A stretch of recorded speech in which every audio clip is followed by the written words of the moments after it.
Tahun ajaran baru sekolah yang berarti pengeluaran ekstra bagi banyak keluarga. Bagi mereka yang sudah mempersiapkan dananya tentu tidak ada masalah, namun banyak yang tidak memiliki tabungan sehingga terpaksa pinjam sana-sini termasuk ke pinjaman online alias pinjol. Bisnis pinjaman online memang cukup menggiurkan. Perputaran uang di pinjol resmi saja mencapai puluhan triliun rupiah per tahunnya.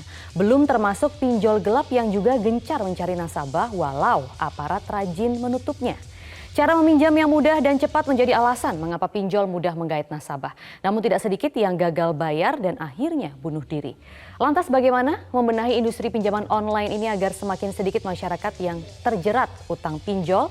Bersama saya Maria Liziasi, inilah Economic Challenges dalam episode Pinjol Antara Anugerah dan Musibah.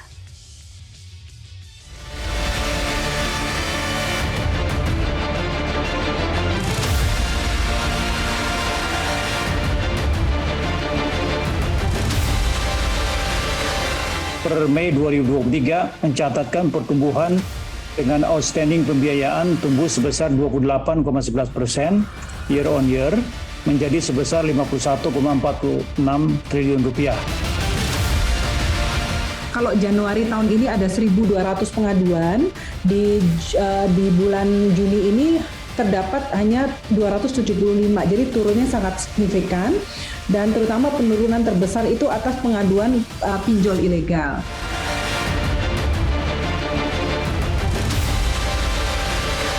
Pinjol-pinjol ilegal ini harus diusut, diberantas secara tuntas.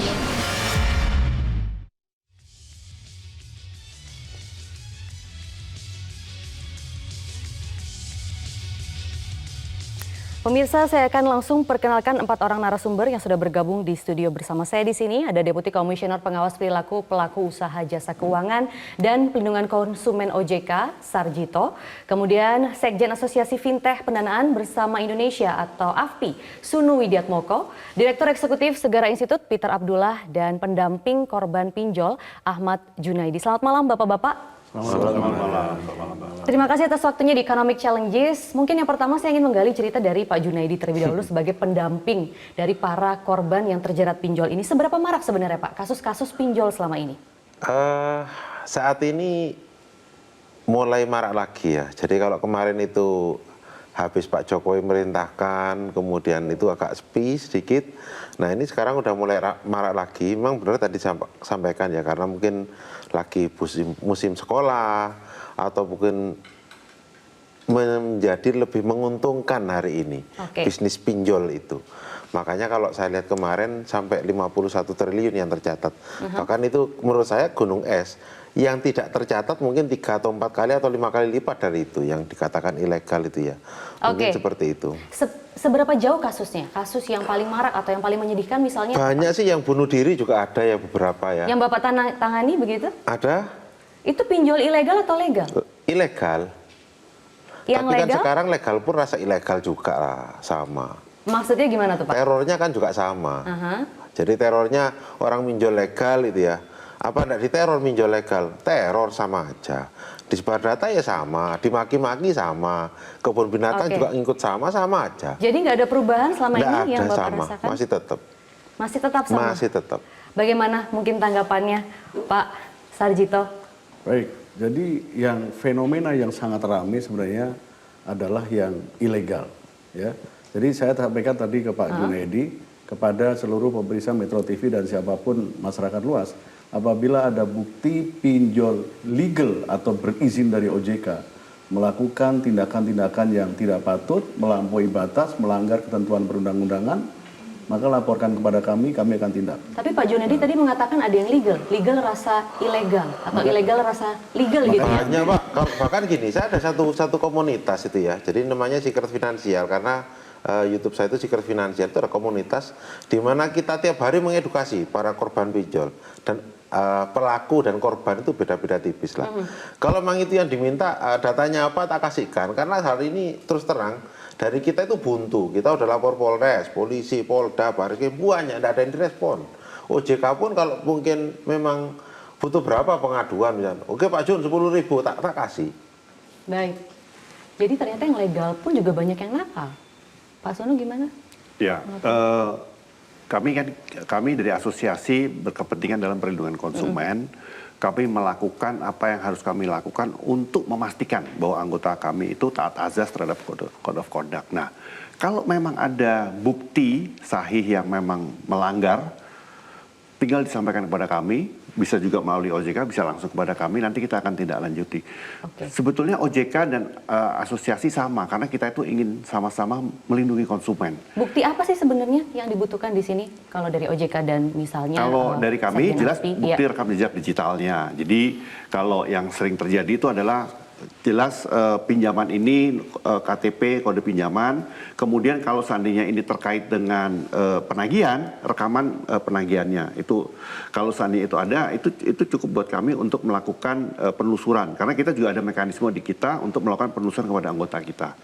Jadi even kepada kode pinjaman, jadi kalau misalkan disebutkan kode pinjaman sekian-sekian, kita bisa langsung cek kepada sistem di fintech data center kami, cross check kepada anggota kami. Nah, kalau cross checking ini terjadi valid, tidak bisa dibantah secara digital, kita akan sampaikan kepada komite etik. Nah, komite etik akan memproses. Rekam jejak digital ada berarti Pak Junaidi? Ada, cuman yang jadi masalah udah tak laporkan. Terus ada enggak feedback ke saya sebagai pelapor? Tidak ada feedback, mungkin bagaimana komentarnya? Tidak lanjuti dan sebagainya. Oke, Pak Sarjito bagaimana kalau menanggapi hal tersebut? Apakah memang rekam jejak digital cukup?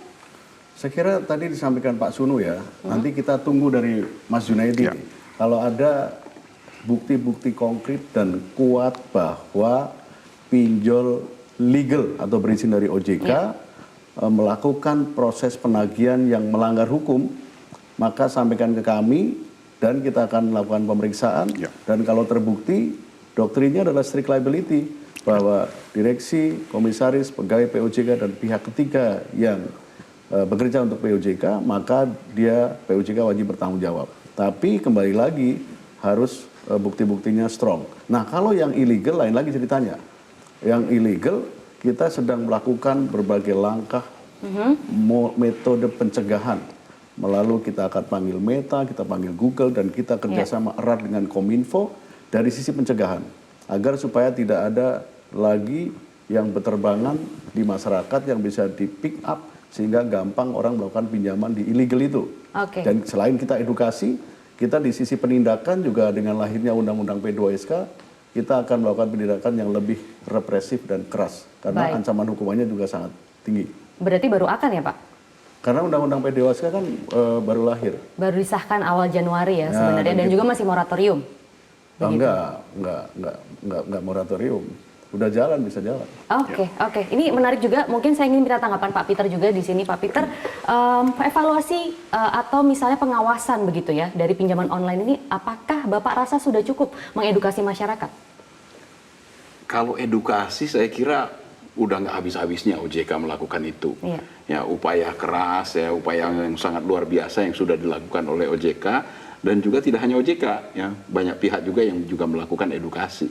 Tapi persoalannya kan pinjol ini ya itu tadi, kalau orang udah terdesak, ya kondisinya sudah sangat terdesak, tadi udah sampaikan juga kan kebutuhan begitu besar, ya, dan ketika mereka membutuhkan sekali, ya itu ada tawaran-tawaran yang sangat menarik, yang menurut mereka itu pada saat itu itu menjadi solusi bagi mereka.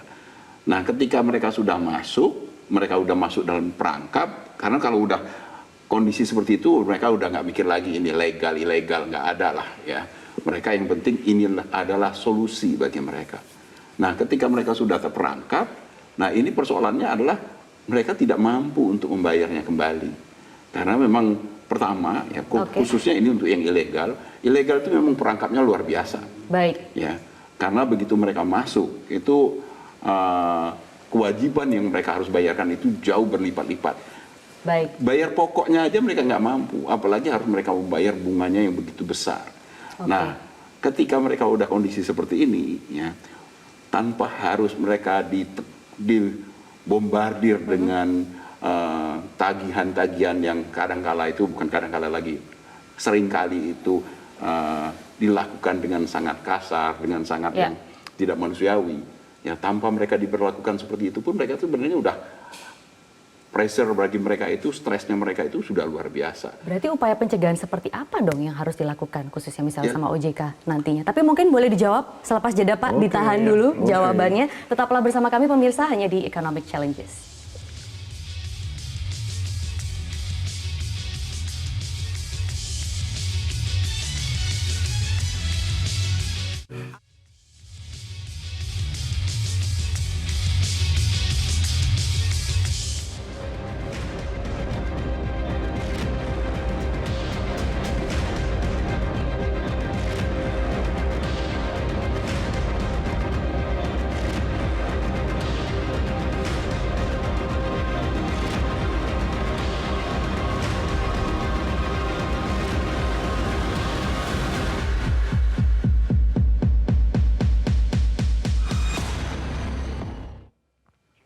Kembali lagi di Economic Challenges, pinjol antara anugerah dan musibah. Mungkin saya ingin ke Pak Sarjito di sini. Tadi ada pertanyaan menggantung saya. Sebenarnya pencegahan seperti apa yang harus diberikan kalau memang ternyata masih marak pinjol-pinjol ilegal begitu? Atau bahkan tadi kalau kata Pak Junaidi, pinjol legal saja rasa ilegal. Oke, jadi pertama edukasi udah pasti ya. Kita akan lakukan edukasi, masih kita sudah lakukan itu. Tetapi seberapapun edukasi itu terlalu luas Indonesia.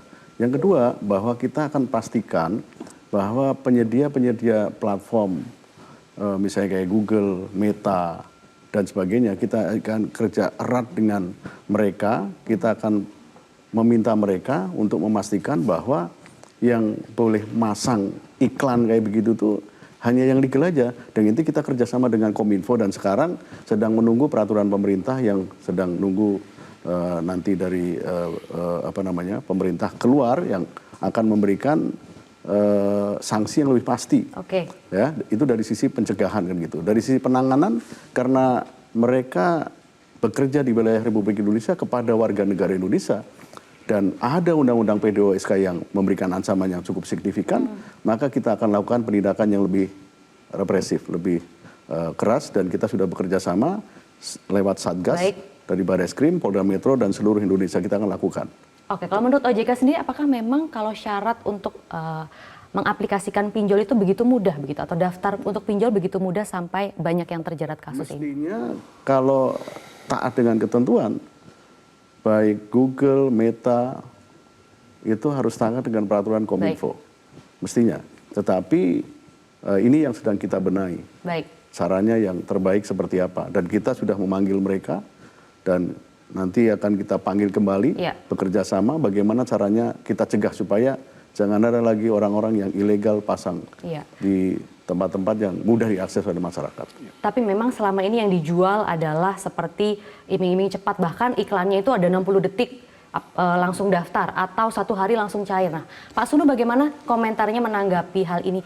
Apakah memang tidak ada resiko-resiko yang dijelaskan sebelumnya ketika seorang nasabah ini mendaftar di pinjol sampai akhirnya mereka baru tahu oh ternyata seperti ini ya ketika sudah mendaftar dan terjerat kasus yang ditangani oleh Pak Junaidi misalnya?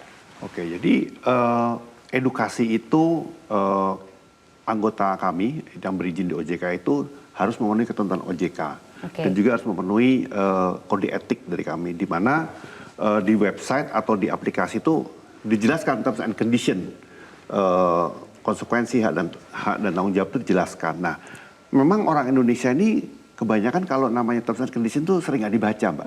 Sudah jelas itu sudah jelas itu kan. Tapi karena kepepet gitu ya, jadi cepet-cepet gitu. Udah, yang penting oke.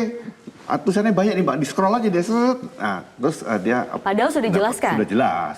Kalau terkait dengan edukasi, transparansi informasi itu jelas, ketentuan di OJK sangat jelas, di kode etik kita juga jelas. Jadi itu kita monitor. Hanya memang yang harus kita edukasi ini membiasakan orang Indonesia ini untuk membaca terms and condition itu mereka harus dibiasakan. Baik. Pak Junaidi, apakah memang benar edukasinya sudah cukup diterima oleh para nasabah yang menjadi korban yang Anda tangani misalnya?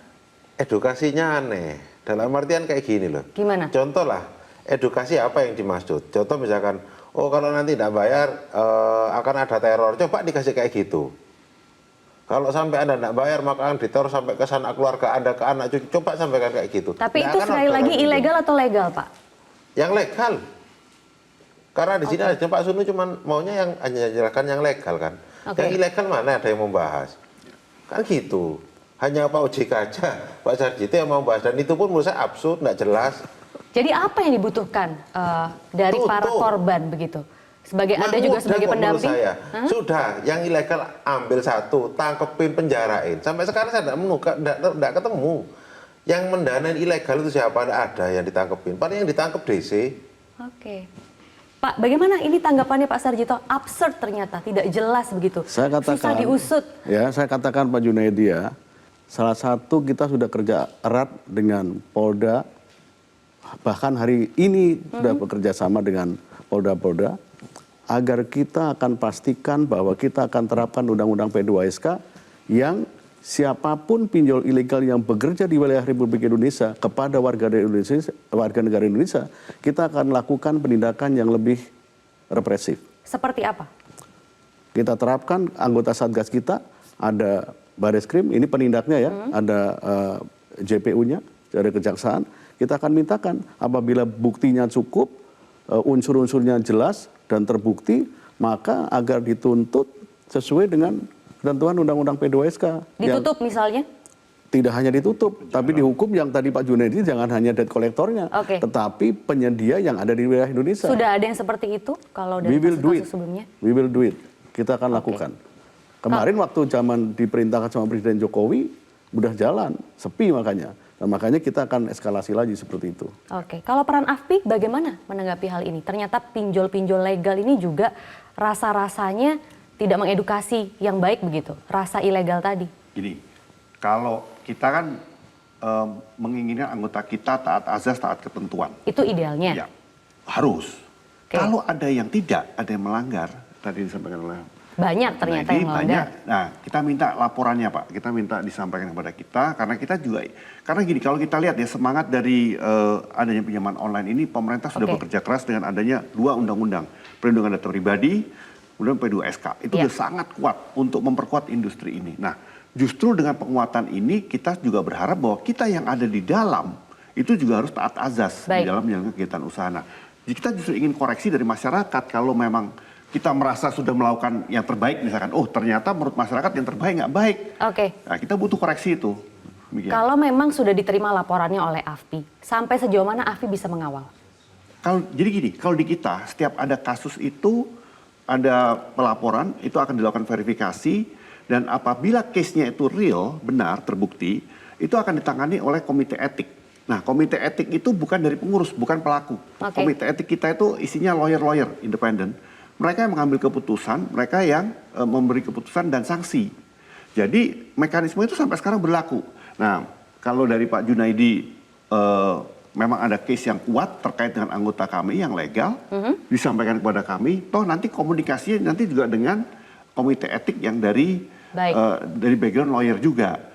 Kenapa tujuan kita itu benar-benar ingin membangun industri ini. Jadi kita, anggota kita sebagai asosiasi, kita ingin anggota kita itu benar-benar taat azas, bukan karena dari kita, tapi memang masyarakat memastikan, oh iya memang benar. Kalau nggak benar ya memang harus dibenarkan. Tapi sudah terima berapa banyak laporan misalnya Pak Suno terkait pinjol? Jadi gini, laporan itu kalau kita bicara waktu 2019 itu sangat besar sekali. Nah, kesini itu semakin sedikit. Salah satu upaya yang kita lakukan itu adalah melakukan sertifikasi kepada tenaga penagihan.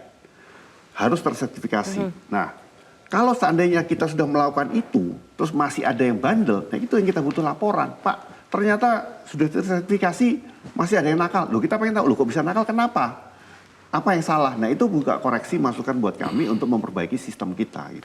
Gitu. Kalau Pak Peter menilainya sebenarnya yang salah di sini apa Pak? Karena memang kan ada banyak aspek perlindungan konsumen ya pada pinjaman online ini, seperti kelengkapan informasi, produk dan layanan. Nah, apakah aturan saat ini sudah mencakup semua? Misalnya dengan P2SK yang tadi baru disahkan awal Januari 2021. Awal Januari tahun ini ya Pak ya, 2023. Ya, mungkin balik lagi ke pertanyaan tadi, apakah edukasi aja tidak cukup? Ya, saya melengkapi aja, ya benar tidak cukup. Jadi kan seperti yang saya sampaikan di awal, persoalan ini kan lebih diutamakan adanya keterdesakan. Masyarakat terdesak. Ya. Selama mereka itu masih terdesak, kita edukasi bagaimanapun, mereka akan cari jalan keluar. Jadi harus bagaimana, Pak? Jadi pertama yang harus kita kurangi itu adalah faktor keterdesakan ini. Ya, mereka pertama harus dikurangi masyarakat kita yang terdesak ini kan masyarakat tidak mampu, ya. Berarti kan faktor kemiskinan itu juga harus diatasi. Yang kedua adalah faktor supply. Mereka tidak punya pilihan. Pilihan itu yang seharusnya disediakan. Kan sekarang ini mereka tidak punya, mereka itu pilih pinjol. Kenapa? Karena mereka tidak bisa pinjam ke saudara, mereka tidak bisa pinjam ke bank, mereka tidak bisa pinjam ke berbagai tempat. Iya. Sehingga ya inilah solusi bagi mereka. Jadi kalau kita hanya bicara tentang edukasi, iya pasti itu edukasi harus kita lakukan, bagaimanapun harus kita lakukan. Tetapi selama kita tidak bisa memperbaiki struktur ekonomi kita, di mana bisa kemiskinan, kemudian kelengkapan dari sistem keuangan kita tidak kita benahi, ya persoalan ini masih akan terjadi. Jadi itu secara luasnya seperti itu ya Pak Bung. Dan sekali lagi, kalau ini kan faktor demand. Pinjolnya tapi Pak. Ya, ini kan faktor demand. Kalau demandnya ada, supply itu akan terjadi. Jadi kalau, lebih baik nggak usah pinjol atau gimana nih Pak? Bukan.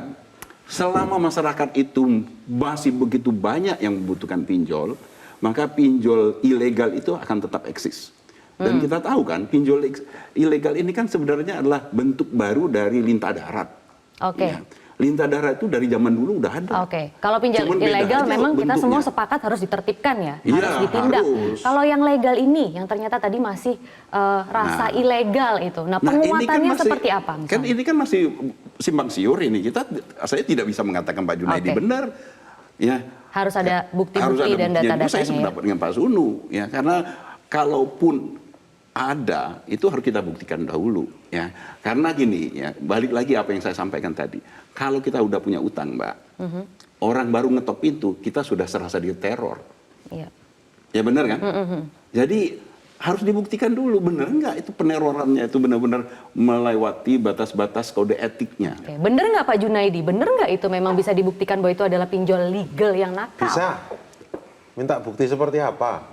Data-data rekam jejak digital kalau tadi Pak Sunu bilang. Kalau dari OJK apa misalnya? Pokoknya Pak Junaidi setelah sesi ini saya akan menunggu pinjol yang legal. Ada meeting 4 mata lanjutan gitu ya. Pinjol yang legal itu cuma 102 loh. Yang berizin loh ya. Nanti kalau perlu ya, kalau memang itu nggak benar semua, ini omongan saya, pasti kita akan tutup semua. Tapi kan nggak mungkin itu. Itu pastinya ada orang juga, karena juga yang pinjam di ilegal itu juga orangnya nggak rumongso. Coba bayangkan, Pak Peter ya dan teman-teman semua, ada satu orang at the same day itu pinjam di pinjaman online ilegal sampai lebih dari 20 at the same day. Padahal dia tahu atau sepatutnya tahu penghasilan dia cuma 2 juta, pinjam sampai 2 juta kali 20. Itu mengapa bisa terjadi seperti itu? Karena ilegal. Karena ilegal jadi gitu. Seperti apa Pak Junaidi? Silakan. Izin, Pak. Jadi gini, kenapa kok seperti itu? Karena pinjolnya beranak pinak. Pinjol beranak pinak. Iya, jadi kalau saya ngeklik satu surut, itu saya dapat langsung 40 pinjol. Iya. Nanti mungkin boleh dijelaskan lebih lanjut ya Pak Junaidi. Saya ingin menggali lebih lanjut mengenai hal itu karena bagaimana sebenarnya kita harus mengawasi pinjol ini. Tapi jangan kemana-mana, pemirsa, Economic Challenges akan kembali selepas jeda headline news pukul 22 waktu Indonesia Barat.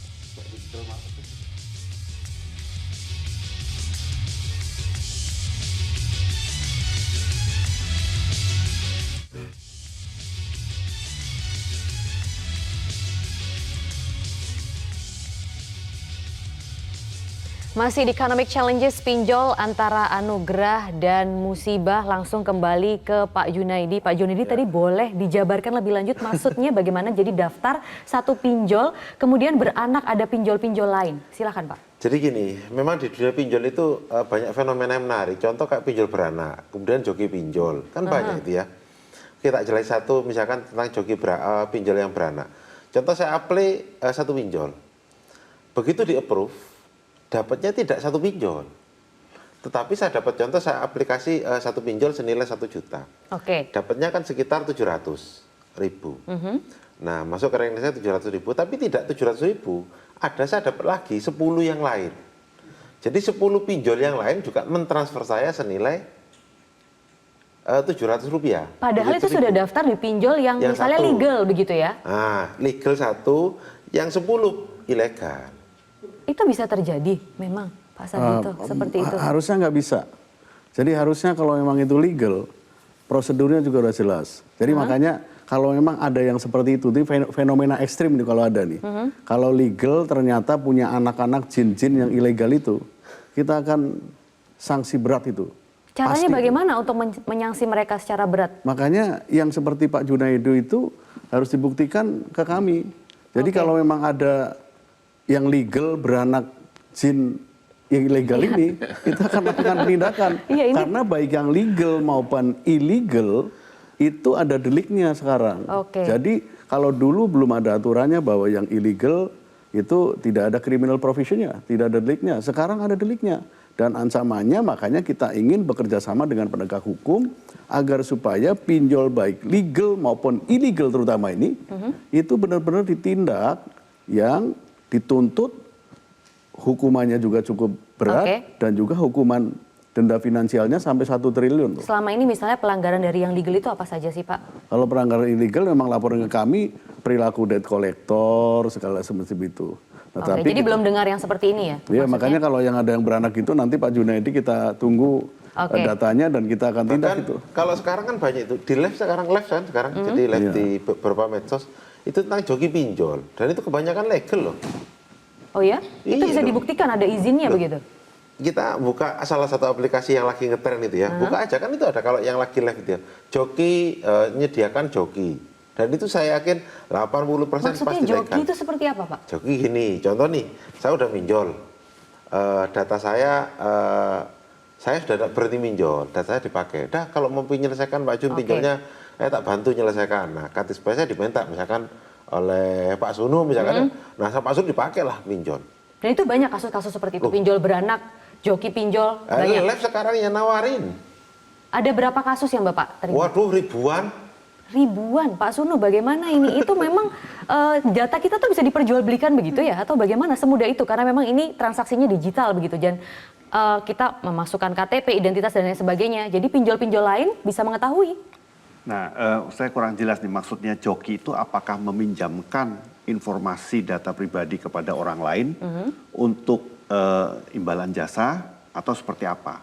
Kalau kasusnya seperti itu, artinya yang memberikan data itu dengan sadar dia memberikan informasinya kepada orang lain untuk pinjaman. Nah, jadi kalau untuk imbalan, kalau seandainya dia ditagih, artinya dia juga sebenarnya tidak sadar bahwa dia membantu orang lain untuk meminjam dengan data dia. Ini mirip dengan kasus yang waktu itu di Bogor, ya kan? Ya kebetulan waktu itu mahasiswa sama sebetulnya, dengan sadar dia membantu orang lain, datanya dikasihkan untuk pembelian barang misalkan. Nah. Jadi sebetulnya yang ingin kita sampaikan di sini nih banyak pengembangan dari fintech ilegal ini. Nah, oleh karena itu nomor 1 literasi. Artinya kalau orang itu literated secara benar, dia ngerti ngapain saya kasih data pribadi saya untuk sesuatu yang nanti akan merugikan saya. Ya kan? Tapi kan memang kalau daftar harus ada data pribadi, misalnya betul. Kalau tadi joki, artinya dia menggunakan data dia dipakai orang lain untuk pinjam uang. Termasuk rekening banknya, karena tidak mungkin data pribadi seseorang si A rekeningnya ke rekening B. Berarti itu udah kepepet banget kali ya? Iya, jadi artinya ya A ini saya minjemin bahasa kasar ini. Tapi saya bagaimana misalnya Pak Sunu kalau tadi yang lebih menarik lagi, sebenarnya dia udah daftar di pinjol yang bisa dikatakan resmi ya, ada izinnya, tiba-tiba ada pinjol-pinjol ilegal lain yang mentransfer uang yang sama. Justru kalau ada hal seperti itu kan kita sebagai asosiasi kita nggak bisa mendetek. Kalau itu ada informasinya sahih, lengkap, bisa dilaporkan ke AFPI, bisa juga langsung ke OJK. Kalau memang itu terbukti, saya rasa kalau dari kami saksinya jelas kan akan ada komite etik, dari OJK juga jelas. Saya rasa harus ada efek jerah. Kalau saya melihatnya begini ya, Undang-Undang P2SK, Undang-Undang Perlindungan Data Pribadi itu kan sebetulnya upaya dari wakil rakyat, dari pemerintah untuk membentuk suatu industri yang sehat dan kuat. OJK juga sudah menambah 2 komisioner. Artinya semua usaha ini tujuannya adalah membentuk supaya industri ini sehat. Nah, justru laporan-laporan seperti ini yang cenderung akan mengotori ini harus dibersihkan juga sekalian. Harus ada efek jerah, itu yang saya catat ya. Jadi selama ini belum ada efek jerah yang dirasakan. Bagaimana Pak Peter? Sebenarnya sudah ada, ya. Tapi kan tadi disampaikan oleh Pak Sarjito, payung hukumnya itu kan belum kuat, ya. Sehingga sekarang contohnya dulu untuk yang ilegal perlakuannya seperti apa, ada di mana, domainnya siapa, bagaimana untuk memperlakukannya, termasuk juga yang legal. Ya. Walaupun saya balik lagi, saya sebenarnya masih belum yakin apa yang disampaikan Pak Junaidi. Ya. Kalau itu ilegal, saya yakin, ya saya tahu, ya saya juga membaca dan mempelajarinya, bagaimana pinjol berana tadi itu untuk yang ilegal iya. Tapi kalau yang legal ini kan ada yang mengawasi, ada asosiasinya dan sebagainya, dan diawasi secara langsung oleh OJK. Jadi payung hukum kemungkinan seperti apa? besarnya untuk Misalnya, terjadi Pak? seperti itu kecil kalau menurut saya. Tapi kita tunggu nanti laporan dari Pak Junaidi disampaikan kepada OJK dan juga kepada asosiasi. Tadi Pak Peter mengatakan payung hukumnya belum cukup begitu. Nah, sekarang kan udah ada undang-undang P2SK. Jadi benar-benar sudah ada bagaimana kita men-treat, bagaimana kita memperlakukan setiap pelanggaran hukum untuk pinjol ini sudah jelas. Ya, sanksi hukumnya jelas, bentuk pelanggarannya jelas, sanksi hukumnya jelas, sehingga ini tinggal ditindaklanjuti sekarang. Justru bagaimana kita menggunakan ini kan sebenarnya pedangnya udah dikasih ini sebenarnya. Siapa yang perlu dihukum ya tinggal nunggu laporannya Pak Junaidi ini sekarang. Sayangnya Pak Junaidi pada kesempatan ini kan memang sangat sempit ya. Kalau seandainya ini langsung ada satu kasus yang bisa dibedah, mungkin bagus sekali. Oke, jadi kalau memang seperti itu, apakah memang kita tuh sebenarnya sudah siap begitu dengan instrumen pinjol ini? Misalnya saja, apakah memang moratorium yang kemarin sempat dilakukan oleh Presiden sudah bisa dicabut dengan masih banyaknya polemik pinjol? Kalau Pak Peter menyorotinya seperti apa? Ya, ini kan pinjol ini kan sebenarnya bisnis digital itu kan masa depan. Ya. Kita tidak mungkinlah kita lari dari masa depan ini, ya kita menghindar dari masa depan ini. Kita nggak mungkin juga mundur ke belakang. Jadi pinjol itu adalah masa depan. Persoalannya adalah bagaimana kita mengamankannya. Ya ini industrinya harus diamankan. Ya dan kelengkapan mengamankan industri ini sudah semakin lengkap. Jadi tinggal bagaimana kita melaksanakannya, undang-undang P2SK sudah ada, bagaimana kita melaksanakan secara baik sehingga benar-benar industri ini tumbuh berkembang tetapi secara aman. Oke, kalau Pak Junaidi sendiri menyorotinya sebenarnya masalah krusial dalam dunia pinjol ini apa Pak? Gini, ada beberapa. Yang pertama gini, saya punya konsep negara itu kan melindungi segenap warga negara Indonesia gitu ya. Dalam ini ditugaskan pada OJK, ada pelaku bisnis yang menawarkan pinjol, misalkan iklannya dapat pinjaman 60 detik maksimal 10 juta, siapa yang tidak tergiur kan gitu kan. Iklannya memang seperti itu kebanyakan. Iya memang seperti itu. Tapi ada satu juga kan negara harus melindungi data pribadi. Kalau hari ini saya bilang di medsos saya kan sampaikan mana ada perlindungan data pribadi, hari ini data kita diperkosa rame-rame lah. Kemudian yang ketiga, dalam undang-undang itu satu hal pendiri negara kita nyampaikan yang paling penting adalah semangat penyelenggara negara. Bukan undang-undangnya. Tapi semangat penyelenggara negara kita bagaimana kita menegakkan undang-undang. Bagaimana kita membenahi negara kita. Bagaimana kita mau membenahi urusan perpinjolan. Saya udah teriak-teriak. Tadi sampaikan pengaduan menurun. Iya, memang menurun karena udah capek pengaduannya tidak pernah direspon. Itu yang jadi masalah. Kalau tadi sampaikan, kenapa Pak kok sekarang itu harus dibenahi ekonominya. Pengaduannya kemana saja sih Pak selama ini? Mana yang tidak tak adukan. Sekarang Polres tak adukan semua.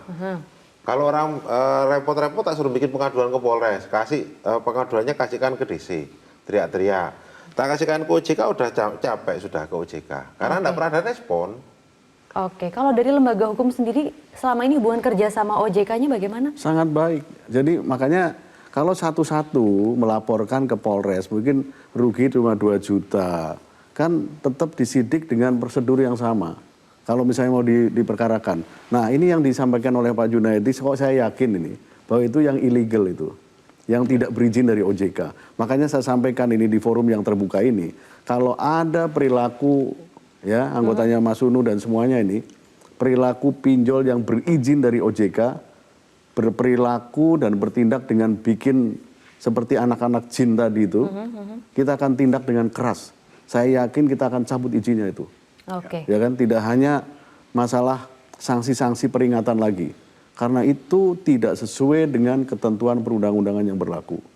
Jadi misalnya untuk istilahnya kalau istilahnya yang legal itu kan hanya boleh kamera, mikrofon, dan location. Tidak ada kita namanya phone book semua dikasihkan. Kalau memang itu ada, berarti itu pasti ilegal. Dan kalau yang legal melakukan itu, kita akan tindak. Oke, apakah memang masyarakat kita ini masih kesulitan untuk membedakan pinjol ilegal dan legal? Nanti boleh kita bahas ya, Bapak-bapak, kita harus jeda terlebih lagi. Dan tetaplah bersama kami pemirsa di Economic Challenges.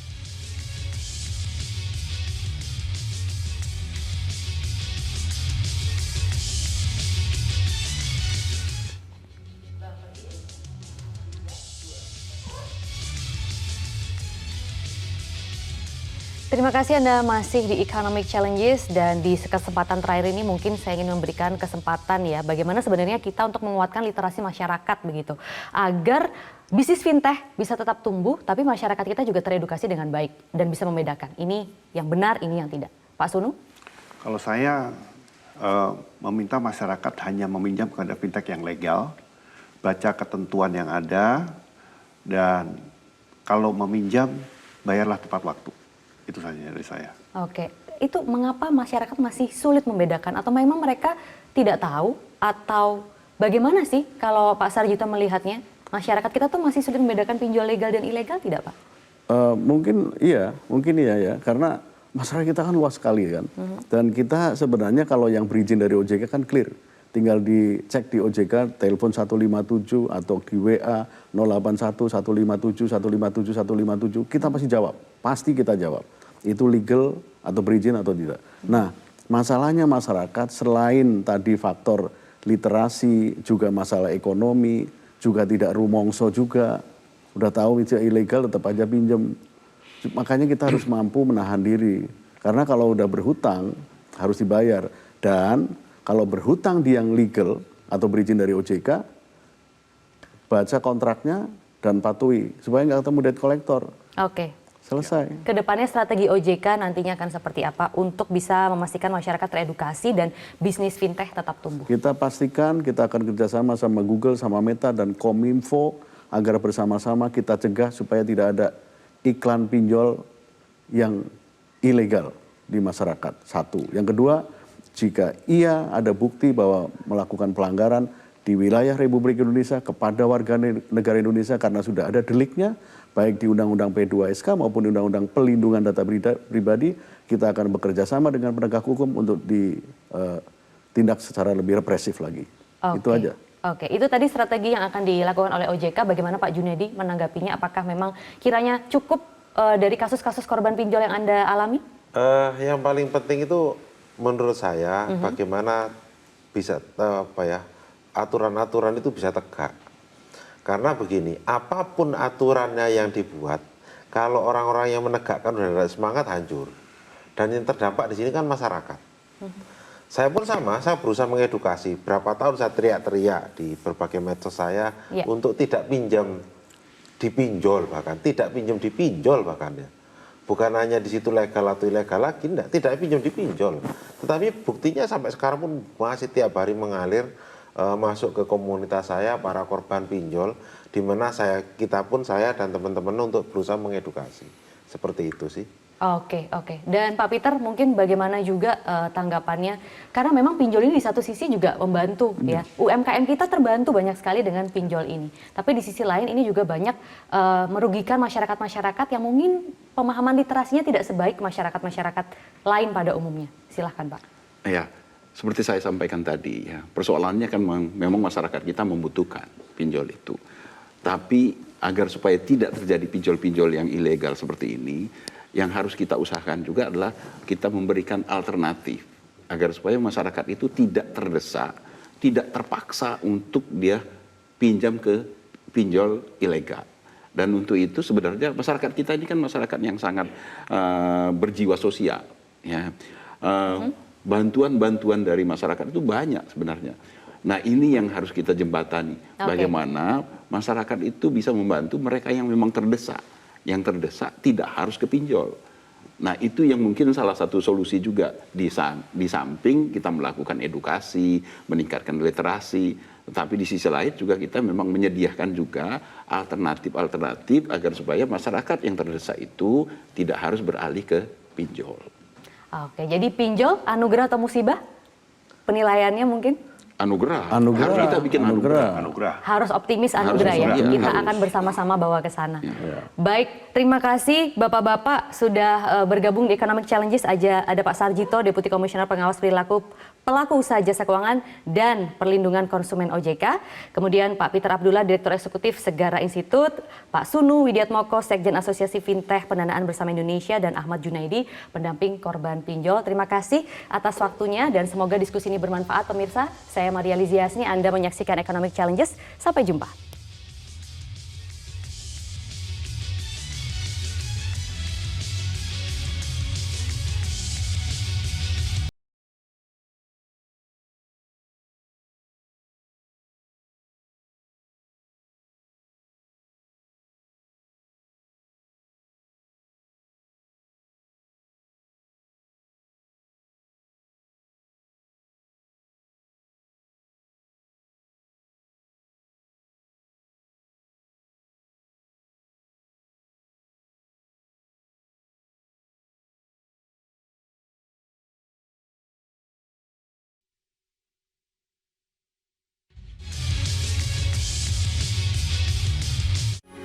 Metro TV,